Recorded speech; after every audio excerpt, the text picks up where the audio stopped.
Since I know you, आपने physics opt की थी और mostly there is that trend कि साइंसेस मार्क्स नहीं देती या साइंसेस लो स्कोरिंग होती हैं या आपको साइंसेस की तरफ नहीं जाना चाहिए. What is your take on this?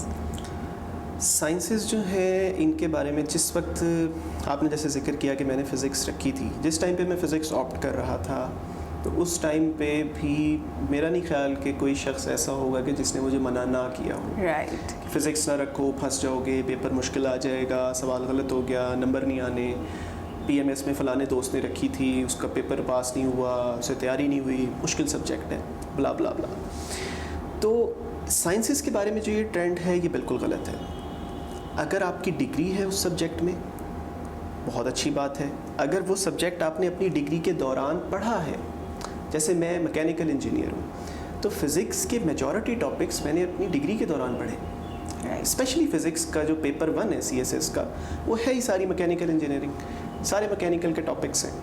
तो why shouldn't I go for physics जब एक सब्जेक्ट ऐसा मौजूद है कि जिसकी मेरा बैकग्राउंड है, मुझे उसके काफ़ी सारे टॉपिक्स आते हैं, मुझे उसकी तैयारी में आसानी भी होगी, and also I have the sources available for that. मुझे किसी से पूछना भी नहीं पड़ेगा कि यार इसे पढ़ना कहाँ से है, because I know the books, मैंने उस चीज़ को पढ़ा हुआ है. Why shouldn't I opt it? Sciences ज़रूर ऑप्ट करनी चाहिए. I would give a few examples.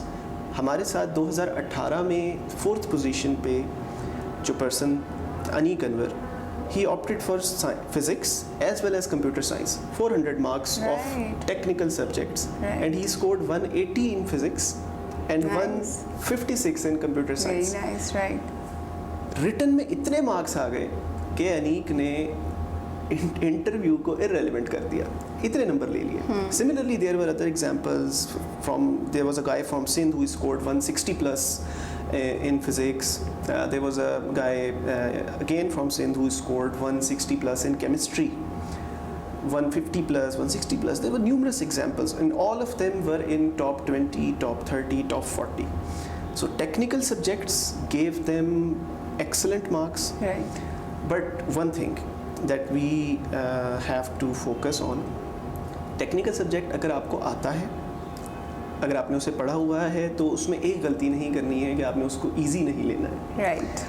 अगर आप उसे ये समझ के ऑप्ट कर लें कि चलो यार ये तो मुझे आता है, इसका क्या है तो कर लेंगे, एंड में देख लेंगे, या इसको 2 दिन पढ़ लूँगा, 4 दिन, तो फिज़िक्स हो गया, केमिस्ट्री हो गया, या मैथ्स और स्टैट्स जो लोग ऑप्ट करते हैं, या प्योर मैथ्स, अप्लाइड मैथ्स, तो फिर उस सब्जेक्ट के आपको नंबर देने के चांसेस कम हो होंगे. जाते हैं. प्रॉपर प्रिपरेशन करनी है, उसके पेपर को थोड़ा सा FSC पैटर्न पे अटेम्प्ट करना होगा. प्रॉपर हेडिंग्स के साथ, जिस तरह से हमें FSC वालों को आदत होती है, प्रॉपर हेडिंग्स के साथ ईच एंड एवरीथिंग को प्रॉपरली एक्सप्लेन करके, न्यूमेरिकल्स को प्रॉपरली सॉल्व करके, ताकि ये है कि जब आपको कोई क्वेश्चन आता ही है तो उसमें एग्जामिनर आपको मैक्सिमम मार्क्स दे.